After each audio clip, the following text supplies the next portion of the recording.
예, 여러분 반갑습니다. 방금 소개받은 유연출입니다. 좀 전에 우리 IAEA 전 사무총장님께서의 발표는 매우 인사이트풀하고 인포머티브했다라는 말씀을 드려서 감사를 드립니다. 오늘 여러분들과 함께 공유할 내용은 에너지 전환의 글로벌 트렌드입니다.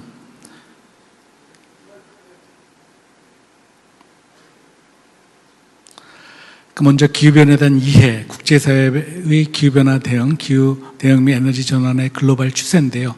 제 오늘 발표의 목적은 세션 1의 주제가 넷제로를 향한 에너지의 전환입니다. 그리고 발표를 세 분이 하시는데 우리 발표의 전체적인 흐름을 좀 여러분들께 소개를 해드리고 싶습니다. 먼저 기후위기의 심각성에 대한 이야기를 하기 전에 전체적인 기후변화에 대한 이해를 어떻게 해야 될 것인가에 대해서 말씀드리고 싶습니다. 기후변화는 기후변화의 현상이 일어나고 있고 이것의 원인이 무엇이냐, 또 기후변화의 영향이 무엇이냐, 또 이것에 대한 대응이 무엇이냐라고 하는 총체적인 접근을 해야 되는데, 오늘 이 포럼은 기후변화의 원인이 무엇이고 거기에 대한 대응, 그 대응이 미티게이션, 감축입니다. 그래서 기후변화에 대한 원인과 대응에 관해서 초점을 맞춘 포럼이라고 하겠습니다. 기후위기의 심각성은 이 애니메이션에 나와 있습니다. 심슨 가족 이야기죠. 심슨이 올해는 이제 2023년도입니다. 2023년도는 가장 더운 해였다. 기상관측 이래 가장 더운 해였다라는 세계 기상기구 발표가 있었는데, 심슨이 올해 내 생애에 가장 더운 여름이었어 라고 하니까 그 아빠가 이야기를 합니다. 올해는 너의 앞으로의 여생에 가장 시원한 여름이 될 것이다. 이 말은 뭐냐면, 앞으로 우리가 기후위기 대응을 하지 않으면 이라는 것이 생략이 돼 있었겠죠. 이런 기후위기의 심각성을 이야기해 주는 사람들이 또 있습니다. 바로 핵과학자들입니다. 여기도 놀라운 통찰력이 있는데요. 우리 종말시계가 역대 가장 심각한 상황인 자정 90초 전이라면서 인류의 2대 최대 위협 과제를 얘기를 했습니다. 핵 안보와 기후 변화입니다. 이것이 왜 인류의 최대 위협 과제냐 하면 이것이 바로 생존의 문제이기 때문입니다. 핵무기는 여러분들 바로 인식할 수 있습니다. 즉각적인 위협인데, 기후변화는 서서히 진행되는 위협으로 인류의 생존의 문제와 관련이 있다. 이것은 매우 놀라운 통찰력입니다. 이거 관련해서 우리가 작년 말, 늘 그렇지만 작년 말부터 올해 초까지에 개최되는 세계적인 회의를 주목할 필요가 있습니다. 뭐냐면 기후변화 당사국 총회가 작년 12월에 두바이에서 개최되었고요. 올 1월에 미국에서 CES, 그 다음 1월 말에 스위스의 다보스 포럼입니다. 이 세 가지 커다란 국제 회의를 주목할 필요가 있는데, 이 세 가지 회의의 주제가 거의 같습니다. AI, 기후변화, 지정학 위협성. 주체가 조금씩 다르죠. 국가가 중심이 되냐, 기업이 중심이 되냐, 투자자가 중심이 되냐. 그런데 이 세 가지 회의에 한마디로 요약한 것이 다보스 포럼에서 나왔습니다. 뭐냐면, 우리는 현재 AI 시대, 탄소 중립 시대에 전력은 재생에너지로 공급하는 것이 기묘하다 라고는 한 문장으로 정리를 했습니다. 여기에 저희가 주목할 필요가 있죠. 이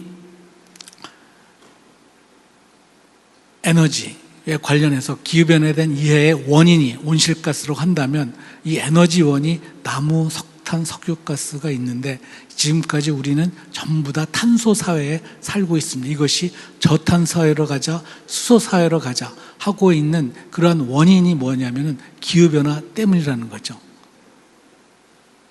그리고 이 대응에 대해서 국제사회의 대응은 어떻게 하느냐를 간단히 보겠습니다. 지난 30년간의 기후변화 협상이 진행이 돼서 2015년에 파리 협정이 체결이 되었습니다. 이건 미국과 중국의 합의가 있어서 큰 틀에서 합의가 됐었는데요. 이 파리 협정은 우리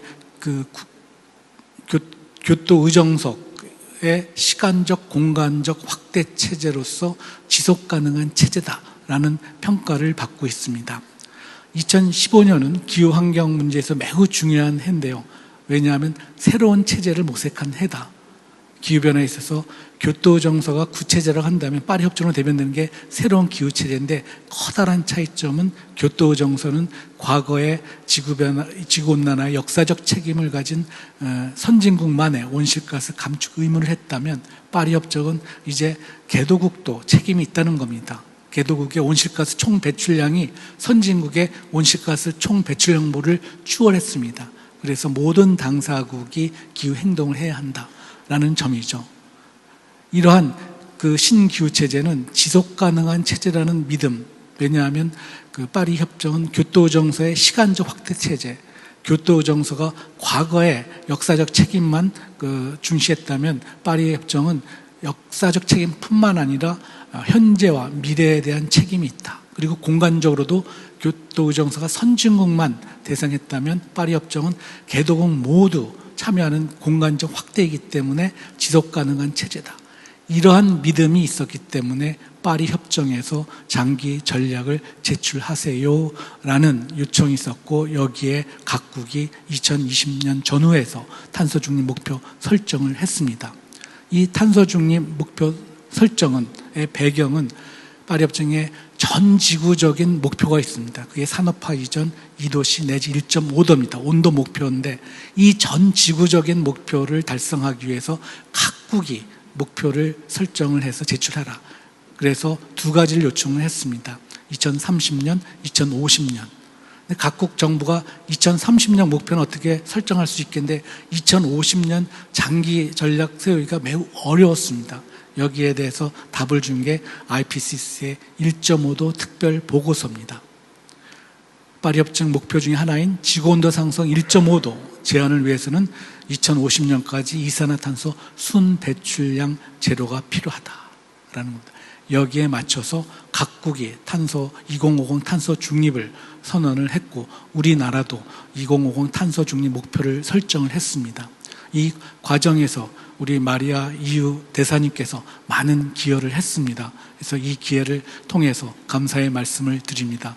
Taking this opportunity, I highly appreciate Maria, the ambassador of EU, for your contribution to make Korea set the goal of 2050 carbon neutrality. Okay? 이 탄소 중립 선언을 했으면 우리는 무엇을 할 것인가 라는 점을 살펴볼 필요가 있습니다. 기후위기 극복 방향은, 이 시대 상황은 변화와 공존의 시대다. 어떤 변화가 있어야 되냐? 에너지 전환이 필요하다. 그리고 선형경제, 지금 한 번 쓰고 만 선형경제에서 순환경제의 전환이 필요하고, 또 취약계층을 위한 공정한 전환, 그리고 발전을 위한 디지털 전환이 필요하다. 새로운 글로벌 추세는 디지털라이제이션, 그 다음에 탈탄소나 디카보나이제이션, 디센트럴라이즈, 분산합니다. 인구 문제입니다. 여기에서 제일 중요한 것 중에 하나가 전기화로 모든 것이 초점이 맞춰져 있다.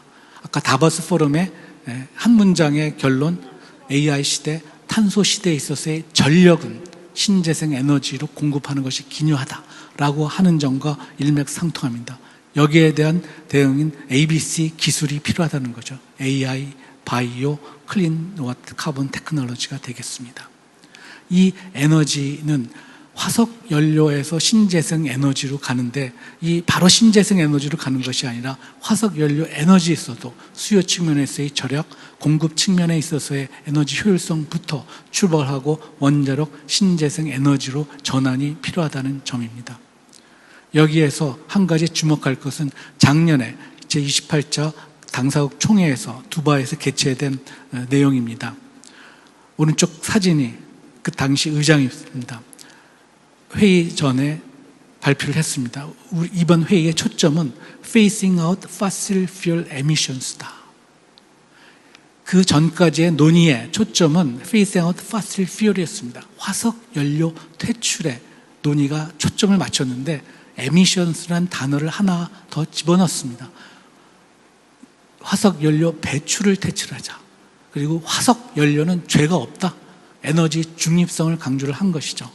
그래서 화석 연료 배출을 퇴출에 우리 초점을 맞추면서 결국 합의점은 transitioning away from fossil fuel입니다. 화석 연료로부터의 전환. 여기에서부터 화석 연료는 죄는 없는데 화석 연료로부터 배출된 것이 온실가스가 문제라면 그 배출을 잡자. 그렇기 때문에 CCUS, 그다음에 DAC 직접 포집 그런 기술이 개발이 되고 있고, 여기에서 그 주목할 점은 세계 최대 자산 운영 회사인 블랙락이 이미 5.5억 불 투자를 했다는 것입니다. 이 에너지 전환에 있어서 또 하나의 커다란 특징은 민간 부분에서 투자를 많이 하고 기술 개발을 함으로써 이 에너지 전환을 가속화할 것이다 라고 하는 것입니다. 우리 탄소 중립에 대해서는 우리 이창흠 환경부의 이창흠 실장이, 그 다음에 CCUS 및 여러 가지 무탄소에 대해서는 우리 최현우 국장님, 민간 파트에 대해서는 홍정우 교수님께서 발표를 해주시라 생각을 합니다. 여기에서 각 기업들이 에너지 전환뿐만 아니라 순환 경제로서의 전환도 굉장히 활발하게 움직이고 있다. 우리가 특히 내연기관차의 전기자동차를 보급 확대하는 에너지 전환 플러스 배터리 재활용을 통한 순환경제의 전환도 추진하고 있다라는 점입니다. 여기에서 우리나라는 먼저 우리가 설정한 목표를 이행을 통해서 약속 지키기가 필요하고, 우리뿐만 아니라 우리가 원조 받던 국가에서 원조를 주던 국가로 변모했을 에 대한 마음의 빚이 있습니다. 개도국이 기후 행동을 하도록 지원하고, 또 여러 가지 탄소 통상이나 자원안보 외교 체제를 구축하고, 마지막으로 유엔 지속가능 발전 목표 달성에 이행을 노력하는데 특히 취약계층, 취약국가에 같이 하면서 우리가 이것이 공정한 전환, 정의로운 전환이 되겠습니다. 아직 우리나라가 정의로운 전환에 대해서 논의를 조금 더 해볼 필요가 있다라고 하는 점을 말씀을 드리면서 제 발표를 마치도록 하겠습니다. 감사합니다. 네, 고맙습니다.